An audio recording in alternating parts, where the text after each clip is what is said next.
looks like we've got a really great sized group as usual. Thank you everyone again for another Montessori Town Hall. I appreciate everybody that continues to show up. This has been awesome. Really excited about our guest speaker today. She's been on our radar for a long time. I think we've had her on once before. We were going to before everything happened.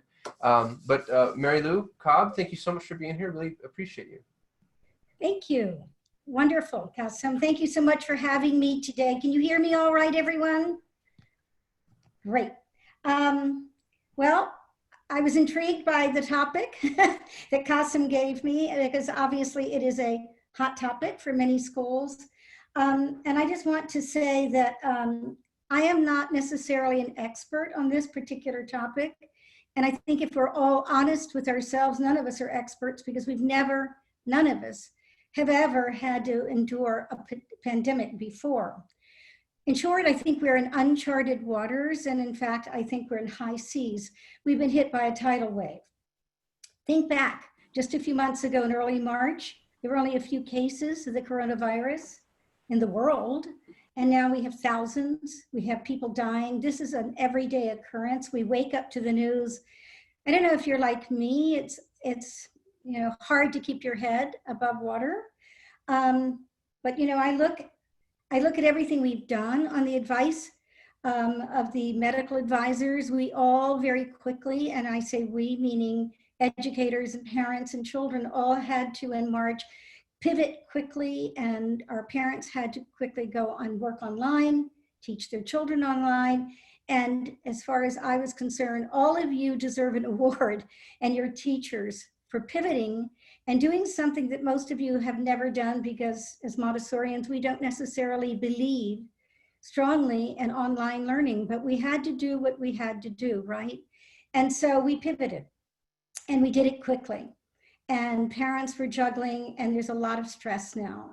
And here we are at the end of the year, and I have to tell you, I consult with a number of schools, and what I'm hearing is that the leaders in these schools are being beaten up. So I just want to tell you, I care deeply. I did this for 45 years, and I used to say to myself, quite honestly, I'd go around and say, when I thought I'd seen everything, something else would happen. I don't know if that happens to you, where you find yourself literally saying, what else can go wrong? I mean, it's every single day.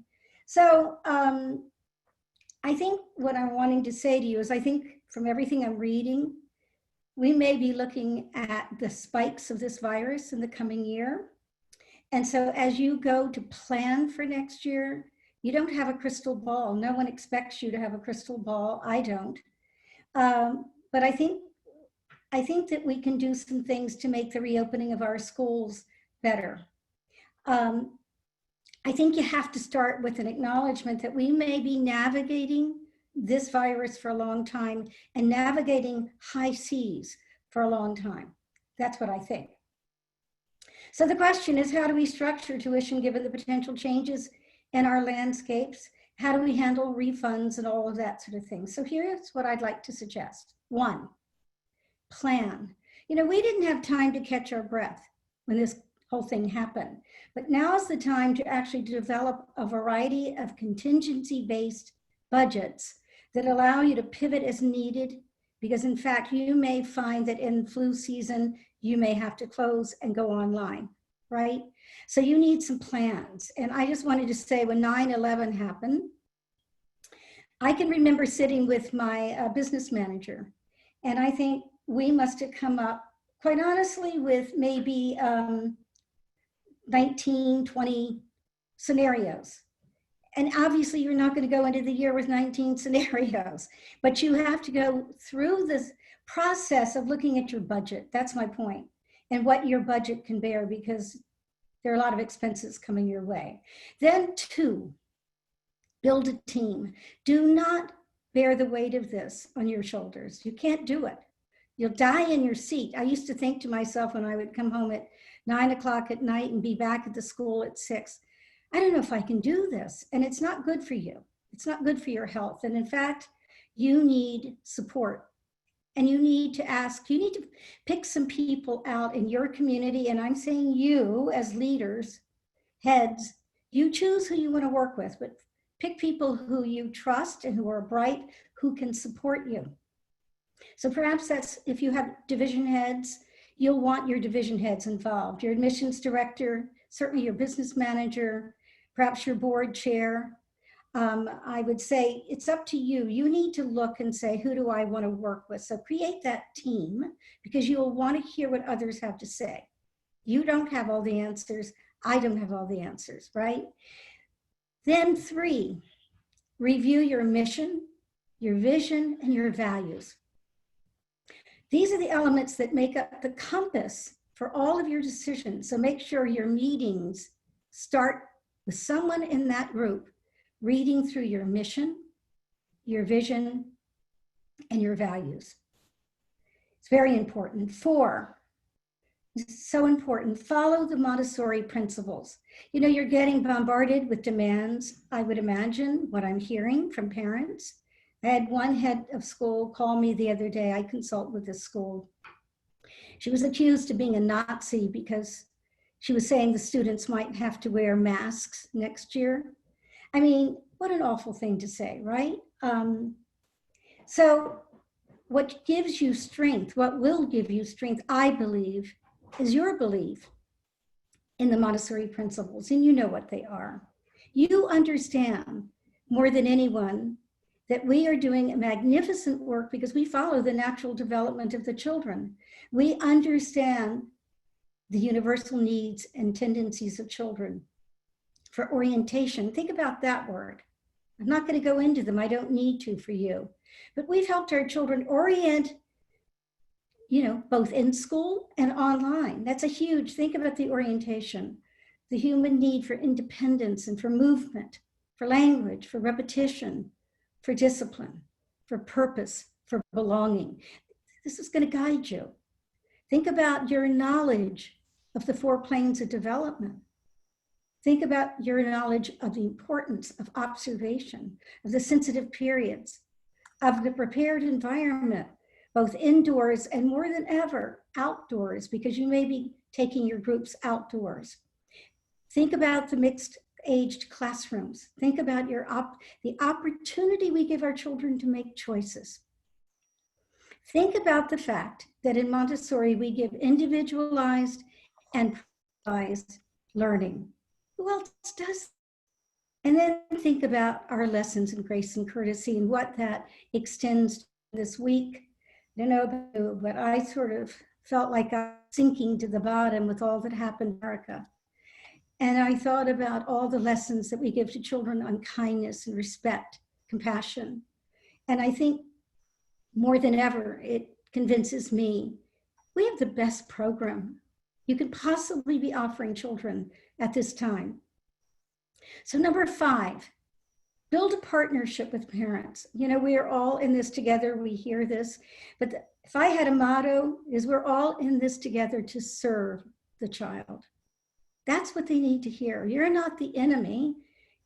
I know that that may be what it feels like sometimes. I know that from what some people are telling me, I had a head of school in tears the other day. And I understood it. And I said, you know, you can't personalize this stuff because in fact, the parents are coming from fear, right? A lot of fear and uncertainty. They don't know what's coming their way and they're petrified. And frankly, they want a plan. So build that partnership in every way you can. I'll talk a little bit more about that. Communicate. Parents need to hear from you. Okay, they really need to hear what your plan is. So that's 6. 7, this is something to think about. Maybe some of you can add to this, but I know some schools have developed a COVID relief fund for parents who have lost their jobs, or some sort of new tuition assistance program, perhaps. So you might want to create something with your business people in the way of reevaluating the financial needs of the parents because you want to keep them.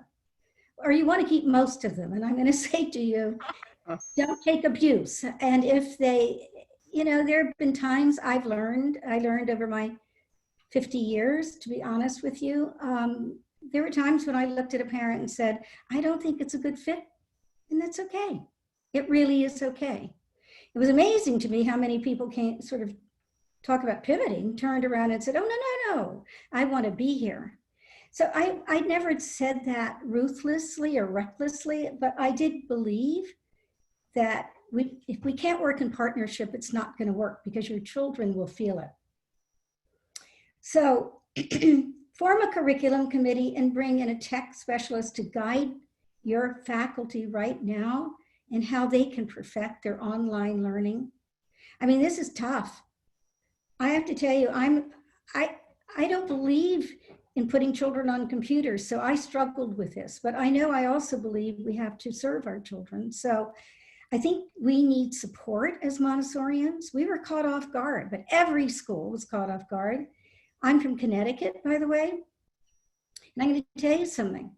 I'm not here to say anything negative about public schools, but my public school friends and parents who have children in the public schools locally, which are considered very good, they're just, they find that what is happening is unbelievably bad. Their children aren't getting very much. So again, go back to those principles of what you have to offer that no other school is offering. Then number 9, consult with your attorney.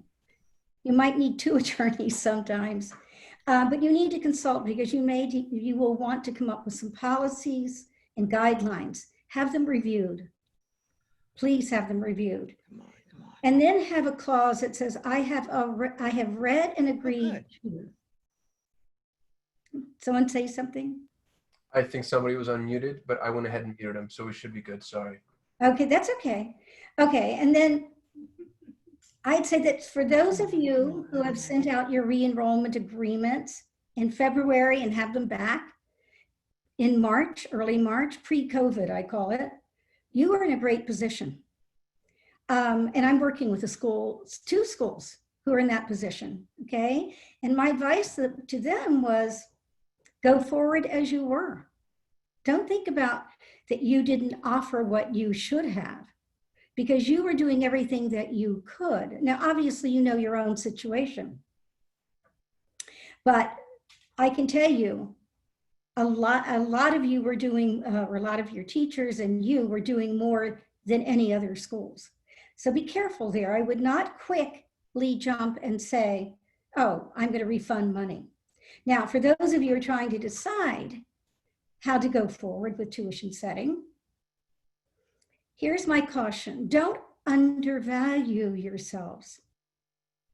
So that is my 10th point. Do not undervalue what you can offer from your school. Continue providing this and delivering this message to your parents. Can deliver the value over and over again. That's my point 10.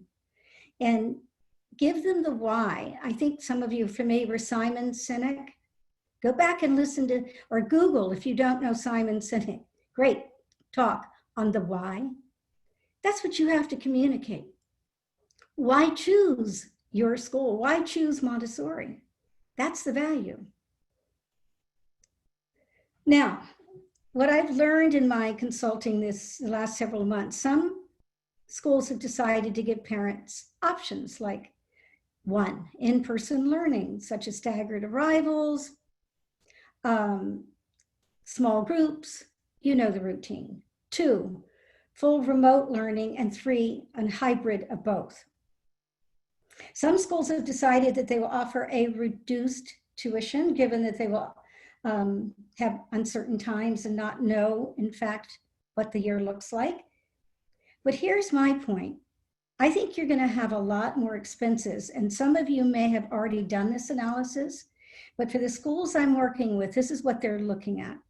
You're going to have to buy more, well, hand sanitizers is probably the least of it, disinfectants of all kinds, temperature readers. I don't even know the name of that electronic temperature reader that people are investing in.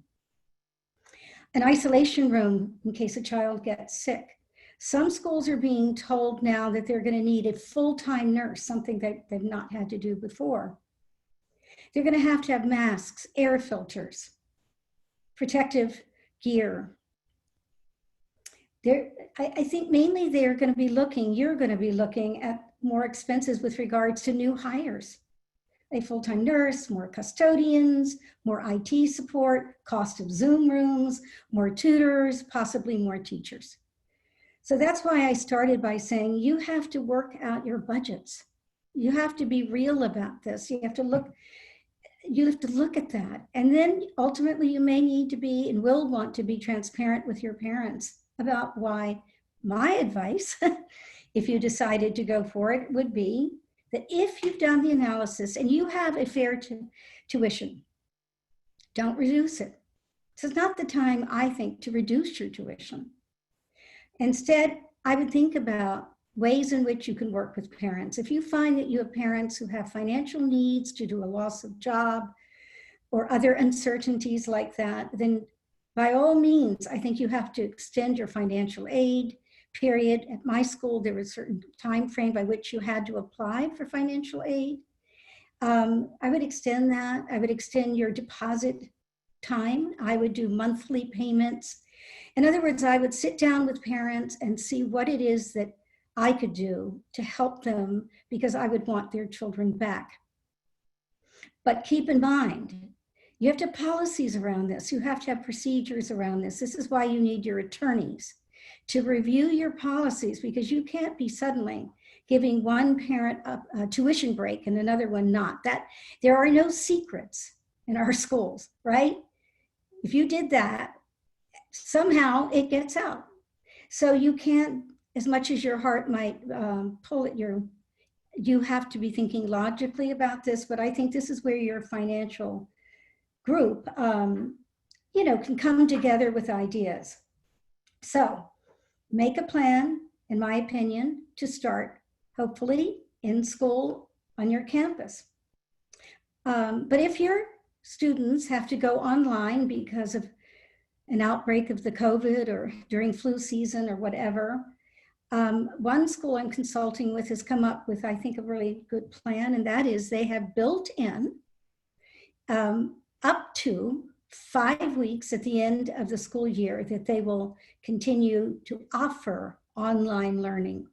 So if they have to pivot, in-school learning, if they have to pivot to online, they will bring them back at the end of their up to 5 weeks. So for example, that school graduated 2 days ago.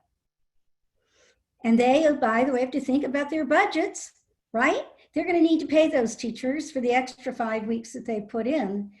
So it's been communicated to their families. This is the plan for next year. And I think that's so great that that message has gotten out in no uncertain terms. The question was asked, are you going to reduce our tuition? No, with, a complete transparency as to why. That more than anything, we value our teachers and we want our teachers to come back. Will our teachers have an increase in a raise next year? Yes, they were given an increase, a cost of living increase. So, I think our parents don't really realize that we are could be incurring extra expenses, which would be one of the main reasons. You have to make the case. So when in your communication with parents, I'm not just saying this is a letter. This is lots of conversations. At that particular school, they have little town halls, meetings. That's a whole nother topic. I prefer small meetings. I don't like big town hall meetings, but they've done that, and it seems to be working. But my point is, in whatever way you can make it possible, definitely communicate the whys of what you're doing and the value. And here's my point. The parents will be looking to you for direction. You are the leaders, and they are floundering out of fear, right? So this is my belief. They need to see courage in the face of adversity. They need to see a leader who is honest and clear and transparent and thoughtful and compassionate and also wise, right? I live near New York. I'm in Connecticut, and I will tell you, I don't know what your view of Andrew Cuomo is, but I am deeply impressed with his daily meetings And what I did not know until yesterday, I was talking to a friend in New York. My former admissions director now lives there. And she has stayed through. And she told me, you know why I stayed through, Mary Lou? I stayed through because of Cuomo. Isn't that interesting? And then she told me something I did not know, and that is she, as a resident of New York, has received a daily email from Governor Cuomo telling them what to expect, highlighting 5 points. That is a ton of work, but isn't it fascinating? And it's what I mean by the necessity of communication. So I just have to admit I'm of an age where I can remember when the polio virus hit the United States. And I was a little girl, very frightened by it because we had at that time in this country over 58,000 cases of polio and 3,000 deaths, mostly children. So some of you may not know about this, but as a child, I was told I could not go to a theater to see a movie. I could not go see a play. I couldn't go to an amusement park. And God forbid I go into a public pool. For fear, we were told, you might get polio. And then I had, of all things, and appendicitis and had to go into the hospital. And I can remember seeing children laying in what were called iron lungs, which were respiratory machines that looked like a tube, a metal tube. If you don't know what they look like, look them up.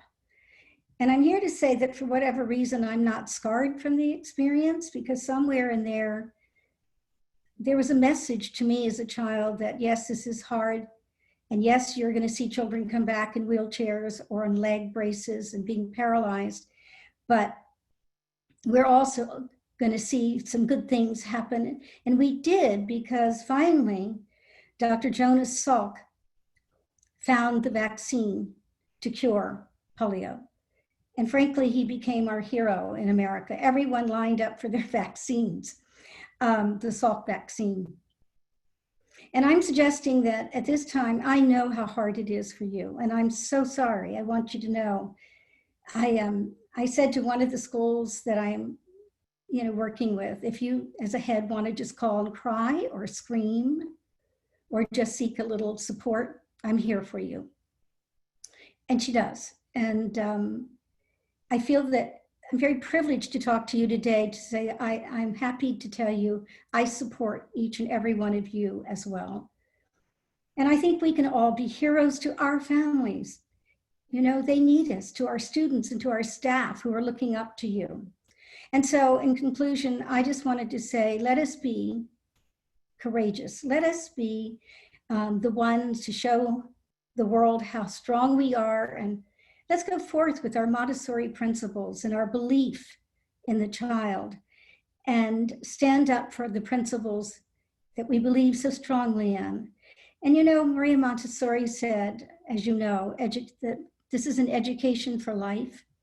And I often said to the parents at my school, that's not just for all the happiness in life. And we all want that. But we know that life has a lot of hardship too. And we need to prepare our children for this. And as educators, we have all too often overprotected them, picked them up too quickly, instead of saying, you can do it, you can get up and brush off your knees. So we need to be the role models, the example. This is a tough time. I think you're up to it. I believe in you. I believe in our philosophy, and I most of all believe in our children. I believe they'll be resilient, and I believe that you are sitting there knowing all the answers. So I'm just sharing with you my enthusiasm and gratitude for your work. Thank you. Wow, that was amazing. I want everybody in the world to see that video. Thank you so much. That was unbelievable. We need to open it up for questions. Yes. And I have a feeling that we're going to get pretty overwhelmed pretty quickly. So everybody hang in there with us as we try to herd the cats. Laura has a question. Does anyone have advice or resources for finding legal support? I'm in my first year and don't have an attorney. How can I go about finding one with limited funds? Yeah. So, other people in this group, and this is what I used to say at my school, at my team, I don't have all the answers here, but I would say that this is where you turn to a board, assuming you have one of some kind. I would look to bringing onto your board an attorney as soon as possible. And again, you be in the forefront of that selection through your associates, your friends, but you do need an attorney at your side. And if you get a good one on your board, it's going to save you a lot of money, right? But you do need that. And so I would talk, I don't know where each of you are and what state you are located, but I would say you can contact the, in our school, state, the Connecticut Association of Independent Schools, I would turn to them and actually put it out. I have a small school. I am looking for an attorney. I don't have a lot of money. Who can you advise me to talk to? But you do need an attorney. You need that legal advice. So reach out to the state organizations. One note on that is, I think in Arizona, I'm able to speak to an attorney. I think it's $40 and I get an hour. And the Arizona Bar Association connects me with an attorney. And I've had a lot of success with that. I've been connected with some really amazing people. Yeah. Okay, so Linda has a question. My biggest challenge with not reducing tuition is regards to the youngest children, toddlers especially, who are so hard to serve via online. And if they're not able to be on campus, their working parents need to pay additional childcare costs in addition to tuition, which used to be their childcare. Right. So here's what I'm going to share with you. I struggle with that. I taught a toddler. I'm fully trained at the primary level. And one year I got so excited about, well, it took many years of my excitement to say, we're going to start a toddler program. And you'll appreciate this. A week, well, I set up the class, got the furniture, really worked with a Montessori and who I loved and taught toddler program. We set up the room, and 1 week before school opened, the toddler teacher decided not to move to Connecticut, and there I was with a classroom. Does this sound familiar, by the way? So I taught that class, and I didn't deceive parents by saying I was fully trained as a toddler teacher. But what I can tell you from my experience is that I agree, this is really hard. Toddlers, here's what I've learned. For the schools, and you might tell me more, for the schools that have tried to offer online, it has to be very short. I know one school in which they have found more success by offering a one-on-one. Their toddler teacher or YCC teacher meets with just one toddler at a time, because it's so endearing to me if you've ever worked with toddlers. But when you bring them together, 8 to 10 toddlers, they're so distracted that they all run away. Or run off or start to play, and that's not beneficial. I know one school that's made a decision philosophically. If they end up being online for months on end, then they will refund the money and not, in other words, they'll start on campus, but if they end up more online than not, then they're going to refund the toddler money because they're not able to really offer what they should. But I think you can be creative. I think you can be, I've seen storytelling, story reading, songs. I've known of toddler teachers who are spending a lot of time with parents, and I think that's where I would go. This is a wonderful opportunity for parent education, but it has to be in small sound bites, for sure. Do any of you have ideas on this?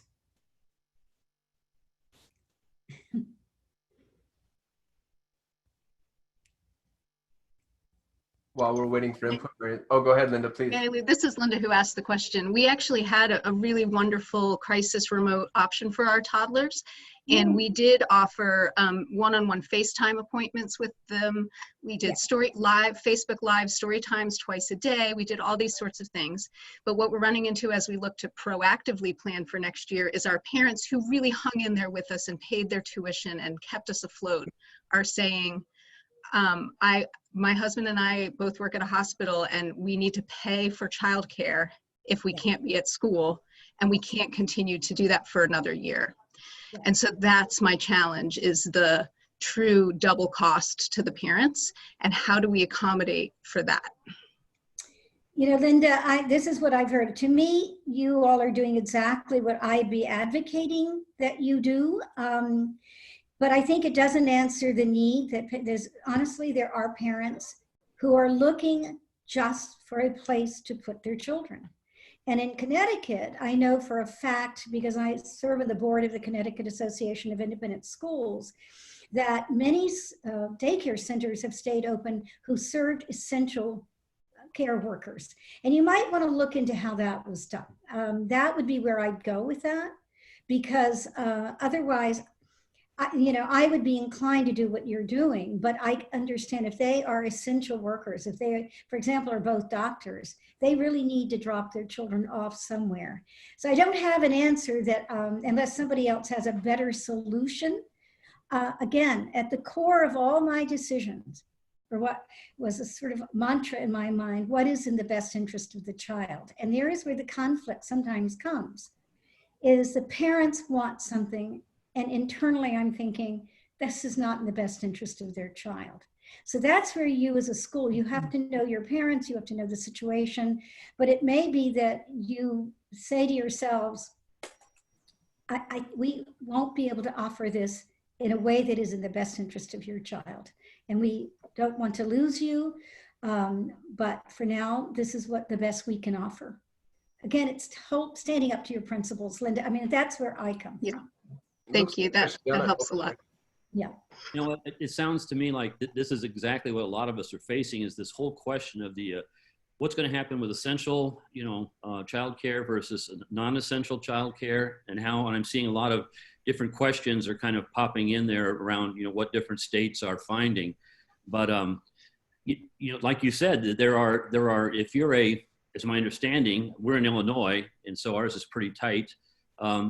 If you're essential, there are a number of daycares and other facilities that have stayed open, DCFS approvals or whatever, to be able to be in place for that. And it looks like when I look at the rest of the, the whole debate on it, is that, as it goes forward, they're going to have to open that up to more non-essential workers, to really be able to go back. I mean, you see that over, and it looks like some states have. So I've gone online and looked at it, but it looks like, it's it says that like half the states are open for that, but I don't know that anybody's actually experiencing that.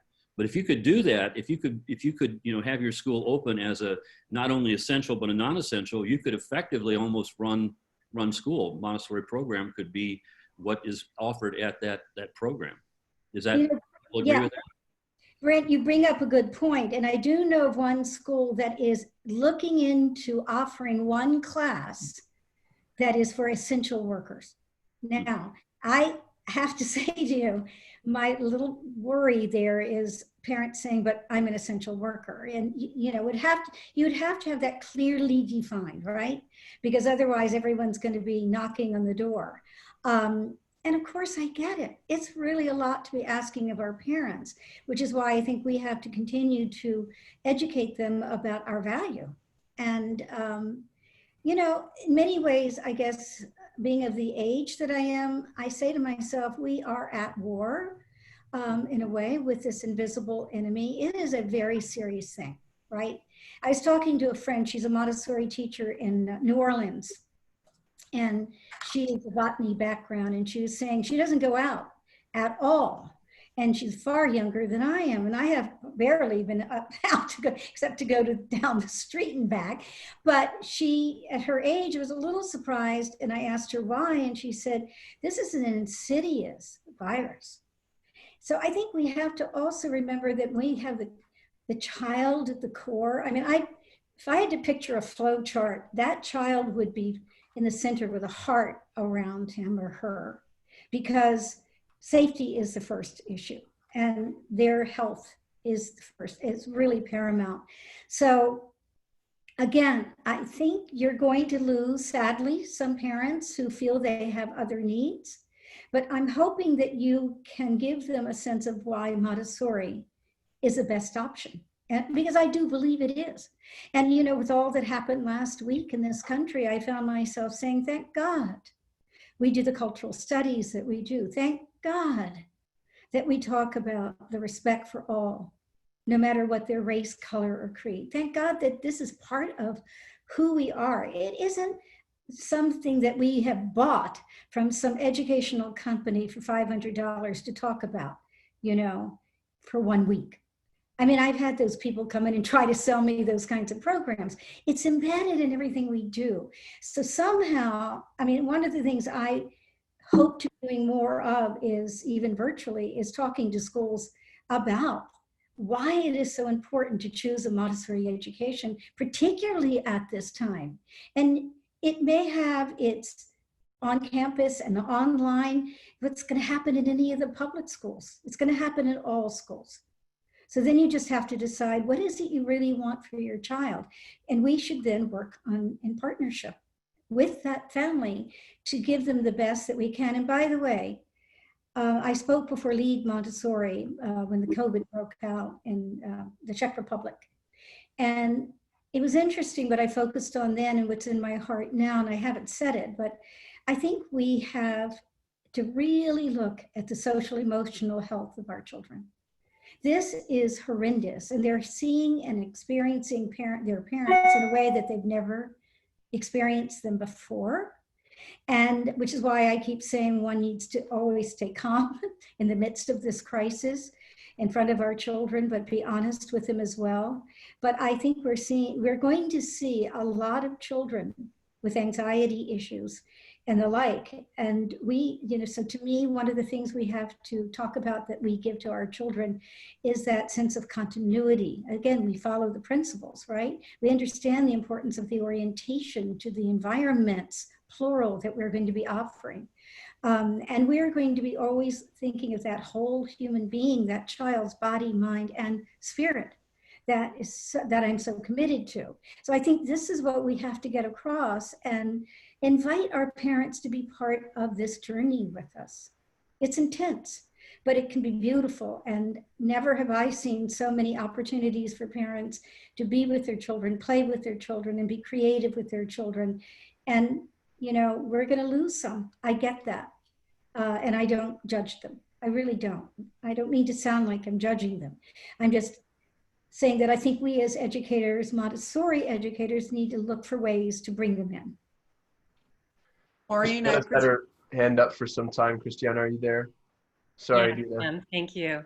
Hi, I'm Christiana Leidinger from the Montessori School of Evergreen in Evergreen, Colorado.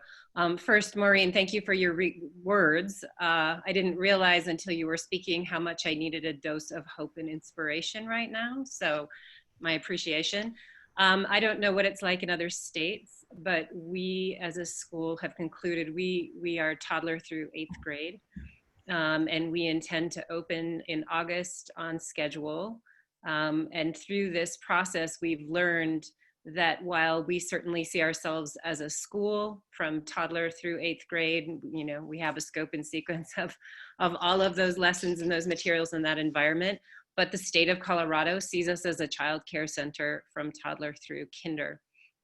And so we're going to leverage that child care license, and we intend to stay open even during shelter-in-place orders for toddler through kinder, and then for essential workers of children with children at higher levels. Because we are also hearing from our families how much they're worried about, specifically about that trauma and about that lack of social development that they are missing at this fundamental age. And so we are ramping up all of the protocols and procedures we need to have in place to be prepared for August for all levels. And then if and when that time of shelter in place occurs again, we still intend to stay open for toddler through kinder. Wow, interesting. See, I always learn something. This is why I started out by saying, well, first of all, Kassim, this is such a great platform that you all have with NITO, because this is a kind of, you know, information we can gain from one another. I'm not, as I said at the beginning, pretending to know all the answers. And to my way of thinking, Christine, I'd love to hear how this goes in the coming year, you know. And again, in Connecticut, I do serve on a board for the Connecticut Association of Independent Schools, but on that board is someone from our state as well, public schools. So there's a collaboration going on. And the fact of the matter is none of us, again, I said this earlier, have had to deal with this before. So we're all really trying to learn what to do in real time. And it's okay to say that, by the way, I think, to the parents, that, but we are going to use as our compass, our principles. We are going to keep center to everything we do, your child, and your emotional development, the emotional health of your child is at the forefront, for sure. Thank you for that, Christine. And I just wanted to clarify, Mary Lou is actually logged in under Maureen's account, which is why the name says Maureen, but that's Mary Lou Cobb. And Dina, I'm so sorry I cut you off. Please forgive me. No worries at all. Mary Lou, I appreciate your focus on the communication of our mission to parents. And I'm at a pre-K through 8th grade school in San Diego, California. And all of our parents who could afford to do so stuck with us as we pivoted to online, even though for early childhood it was not ideal, but our teachers did outstanding. But I feel that in the go forward, and the message I hear from parents is no matter how much they love us and what we do, there's a certain value proposition to educating early childhood students online, and the parents are not feeling it, even though they love us. So from a marketing perspective or a community relationship building perspective, I feel compelled to give a discount to those parents when we go online for whatever weeks that if we have to in the future. But when we looked at our costs, the savings, provided that we keep the teachers, the savings is so minimal. So I wanted to get maybe some feedback about, it's about 10% if we retain all of the teachers that we might save in like air conditioning and water and whatnot. Something less than 25%. Is that too small to feel good to parents, do you think? I don't want to take a poll of parents because I'll be saying 50% feels good. Well, you know, this is where I'd love to throw it out to the group. I love hearing what other people I assume you're faced with the same thing as Dina. Are some of you faced with people who are saying, we love you, but it's not enough at the preschool ages, right, Dina? Is that what you're saying? Yeah. I'm just throwing it back because I guess where I come from again is I think that I admit that I'm struggling with the toddler, but I think about it. If one of your offerings at the toddler or even the primary level is that you have a teacher who is starting their day in a group, reading a story, doing songs, giving a presentation. This is what I see people doing. You know what they're doing, right? And then meeting again and having class meetings with the parents, having classes, and I'm talking about preschool here, right? This to me is a great value. Now, what it isn't that they want is a place where they can leave their children. And that's the piece we may not be able to turn around, except for Christine has figured that out up there, right? But so I don't know if I'm answering your question, but I do think this. I think for the elementary age and up, we can do this online work. Okay, these students are far better at technology than I will ever be. So I don't think that's the question. I think the question is the preschoolers. And what I'm advocating is between now and the end of August, that you get some professional development going and you get your teachers trained in ways that it's not just an hour a day, but much more, keeping in mind the needs of the child. So that you're never going to have or want children. I'm a primary trained teacher. I taught for 32 years. There's absolutely no way you're going to keep a child sitting there or should have them sitting in a group for 3 hours. So again, you want to think about how you are going to be creative with your offerings and whether or not you do videos and parents can put them up or so on. Anyhow, I don't want to ramble on and on about this, but I think you're in a tough situation. I really do. But I think you have to, I would personally meet one-on-one if you could, even if it's online, with each of your parents who are on the fence, and try to convince them, thank them for staying, and try to talk about the value added of this program. And at the end of the day, they'll choose what they choose, but I think you have to give it your best shot to keep them.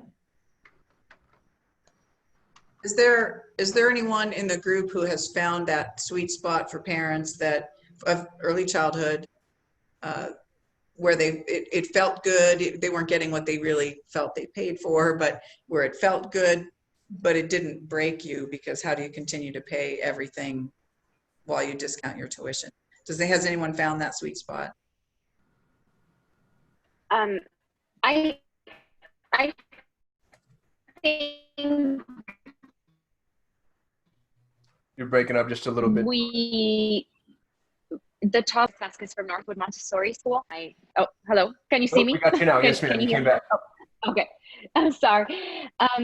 We had a lot of success, and I had mentioned this before, with a pickup work day, and I think parents reconnected with the school, physically coming here on the days that they were picking up the work in the carpool lines.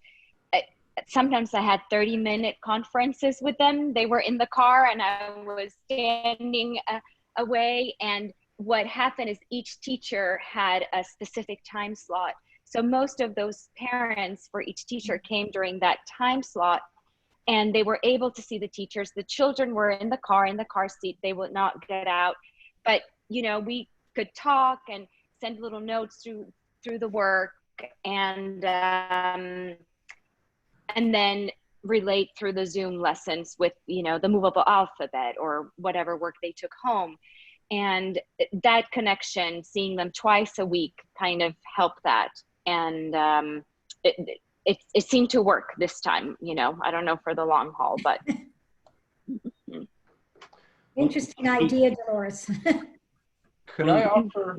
Oh, sorry. Go ahead, Brent. I was just to say, one of the things we found was that, and we did very much what you talked about there, you know, really trying to have one-on-one and establish that. We have packets, you know, that we've taken to the kids or they picked up or whatever.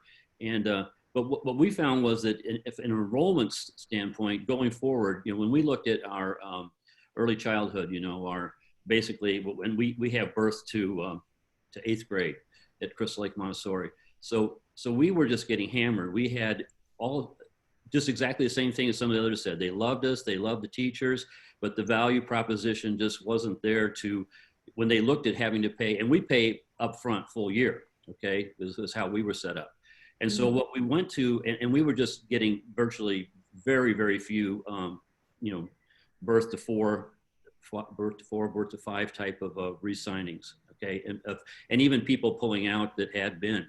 And so we were brainstorming it, and what we looked at was what some people had mentioned was going to a monthly type of a thing, and that really did seem to connect with families about, you know, who wanted to be there and who wanted it to be, you know, what phase, whatever it is that lets you come back in your state, and then let that be, and then go for it. It kind of gave them hope to re-sign up and to re-engage, knowing that that they weren't going to have to be out, you know, the whole amount of money, and that they could then, if we went back to whatever state for a month or 2 months or 3 months, they wouldn't pay for that. Now that doesn't answer what you do with your teachers. We'd probably just have to ask the teachers to go on unemployment or whatever. But we've seen some opening with that. I don't know what other people are seeing. I know of one school, Brent, who they're having their parents sign a contract by semester. I know another. I serve on the board of an independent girls' school in Connecticut, and I found it very interesting. I just got their letter for the trustees, and their calendar has shifted. It's a boarding school, so you have to figure things into that. And God help the head of that school. Can you imagine bringing people in from around the world to that school? And all the boarding schools are facing this, but they've adjusted their calendar so that after Thanksgiving break, there is a period that the students go on break from Thanksgiving until January. Now, the tuition hasn't been adjusted, so I'm going to look into this and whether or not they're going to have a different kind of spring break. But they're thinking, I think the thinking is that there is a likelihood that, I mean, they're not saying this in the letter to the parents, but they're thinking behind the scenes is that there's a likelihood that we may need to pivot and go into total online learning during the, if you will, the flu season. is going to be a bad time. So they're building that in, if you will. So another thing to look at is just look at your calendar. I know one school is saying for the number of days that we are online, we will give you a certain percent, we will pay a percentage back to you up to 40 days of being online. So you got to figure out a scenario that works, which is why I'm saying it begins with, what can you afford, right, Dina? And you don't want to lose your teachers. That's the thing that I feel like we have to keep coming back to, Brent, is we can come up with any number of options, but be careful that you don't fall into negotiating with your parents on every little thing. Take the upper hand, create the plan, create the policy. And I'm saying that because you can't be all things to all people, right? And you're going to lose some families you don't want to lose. But you've got to decide how are you going to, and by the way, this could go into a second year. And I think any decisions you make, God forbid that it is a second year, but you may have to think in terms of a 3-year business plan, assuming all that we in fact find ourselves going back and forth like this, the hybrid kind of education. That's where I think your business people have to put their heads around it. So, and remember, precedent setting. Whatever you do, you're going to set a precedence. So be careful. Have your attorneys review it. I know. Oh, sorry, Tamika, go ahead. Sorry. I know somebody said a sweet spot. I know in our case here, I'm not really sure. We are a small school. Medium. We have 18 months to 18 years. Our very first high school was supposed to graduate this year. And I have children with learning diversity all the way through. We're very much an inclusive program. And I had parents, we were offering programs. We were a pay ahead. We kept all our teachers on the payroll. We're a very, we kind of run a very, very thin margin as I try to affect for everybody. And we're sending lessons home weekly, sending works out. We're buying works for them to take home. We did anywhere from 3 to 5 lessons online every single day. I did Circle every single day. I did an hour of Zoom meetings every single day. This is with our primary kids, and the Todds got it only 3 times a week. But they got the lessons every day. We put Facebook things out every day. Parents, and there was a group. I have about 85 families. I had a core group of, it started out with 8, who then of course reached out, got a group of about 14 parents who felt it wasn't enough. We weren't doing actually enough and wanted me to open my books to show them, to prove that I wasn't just wasting their money, which I thought was kind of humorous because any of us who are teachers know that's never going to happen. But they got together and they were like, I finally said to them, what exactly? I'm like, what are you looking at? Like, we're thinking of doing some discount for next year, summer program, whatever. We are looking at opening in beginning of August. We're building 8 weeks in for next year. What will it actually be? And they're like, well, we want all our money back, but we expect you to still show up every single day and do for us, because, well, we're all stuck at home. And since you actually aren't just like taking care of our kids, we're trying to figure out how to manage our kids. It was very funny. One of our parents on the parent committee lost it. He's like, you're not managing, you're parenting. The teachers are trying to teach. But it was amazing. My poor teachers felt like throwing in the towel. I will say, after 40 years of teaching, I felt like throwing in the towel. And some of the parents, I think what it comes down to, honestly, after talking to other people, some are just not going to be happy. You can try talking, but it's kind of discouraging, because I kept thinking of that 14 families instead of realizing that there's actually 71 others that weren't feeling that way.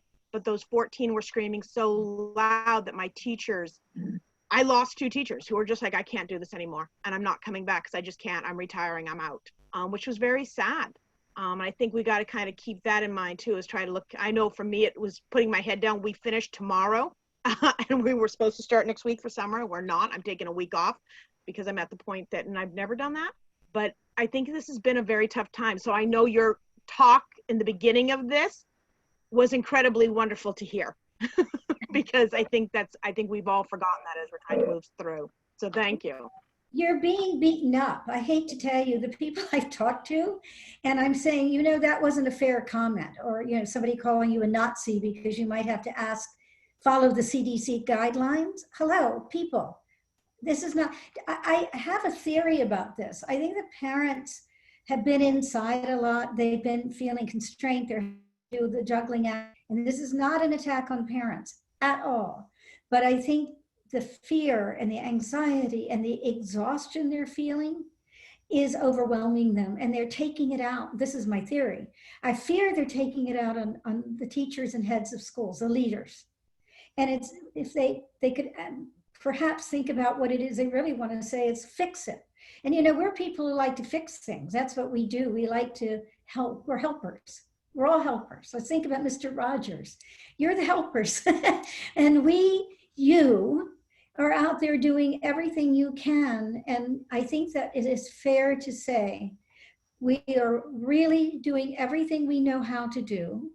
And at the core of all of our decisions is the safety and well-being, and the well-being, the physical safety, the emotional safety of your child. And we hope you can stay with us.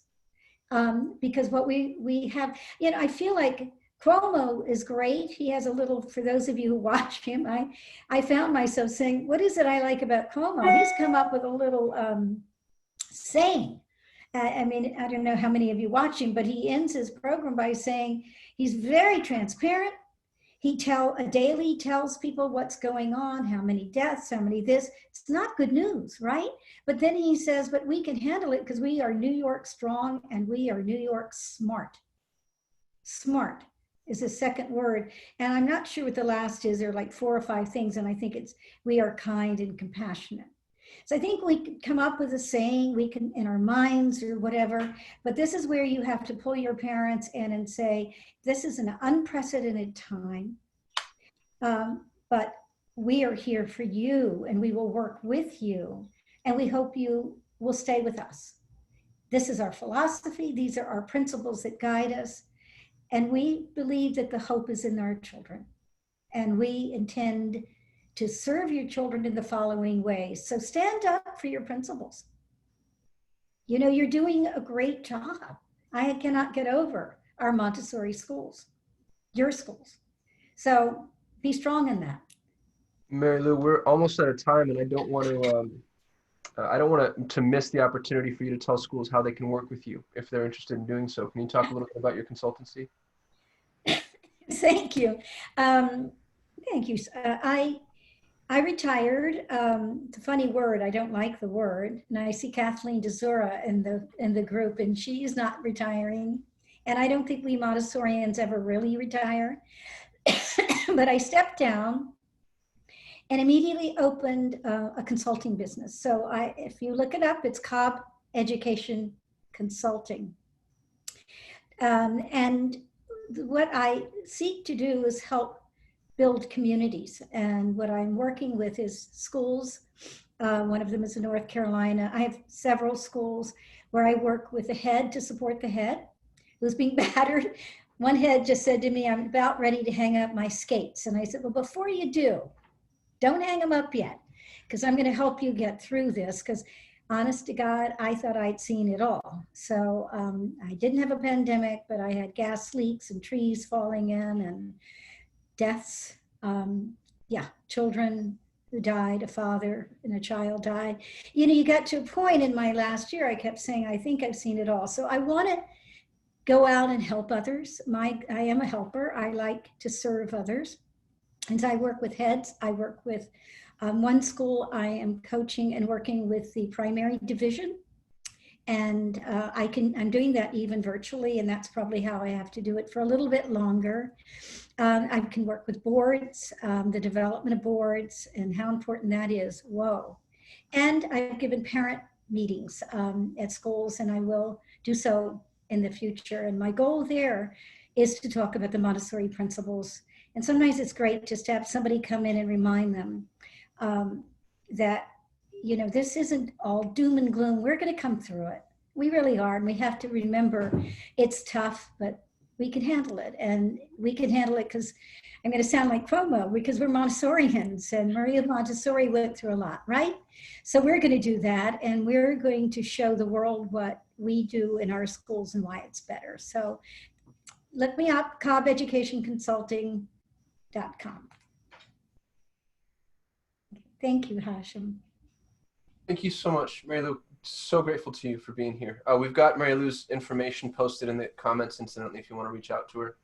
Next week, Matt's going to be talking about the learning lessons from opening. He's got his school open, and he wants to share what he's learned with us. And so that's why we're not voting today. But yeah, Mary Lou, thank you so much. Grateful to you, and we'll see everybody next Thursday. Be grateful to everyone. Stay safe and well, and thank you. Hang in there. Thank you. Thank you. Thank you. Okay. Thank you. Take care, everyone. Okay. You're amazing. Thank you. Thank you. Thank you.